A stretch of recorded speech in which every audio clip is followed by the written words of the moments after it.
మహిళలకు త్వరలోనే ఉచిత బస్సు ప్రయాణం అయితే కాబోతుంది. ఏపీ మంత్రి మండిపల్లి మనకు తెలియచేయడం అయితే జరిగిందనమాట. సో ఈ మీటింగ్ అయితే పెట్టడం జరిగింది.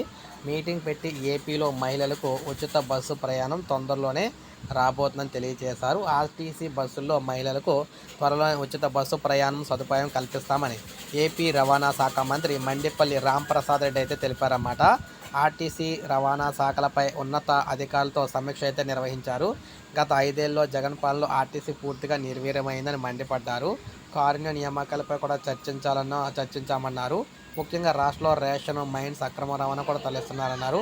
సో ఆర్టీసీలో మహిళల కోసం ప్రత్యేకంగా మహిళలకు ఉచిత ప్రయాణ అమలుపై సీఎంతో చర్చిస్తామని కూడా చెప్పడం జరిగింది. సో మొత్తం మీద చూసుకున్నట్లయితే ఏది ఏమైనా తొందరలోనే రాష్ట్ర మహిళలకు సంబంధించి సో ఈ విధంగా అయితే మహిళలకు ఉచిత బస్సు ప్రయాణం ఇస్తామని చెప్పారు. సో ఇది ఏపీలో మహిళలకు అయితే శుభవార్త అయితే రాబోతుంది. మరికొన్ని రోజుల్లో, కేవలం వారం రోజుల్లో అయితే ప్రకటిస్తామని చెప్పారన్నమాట. సో ఇది మనకు అప్డేట్. ఒక లైక్ చేయండి, సబ్స్క్రైబ్ చేసుకోవద్దు, మన ఛానల్ సబ్స్క్రైబ్ చేసుకొని ఫాలో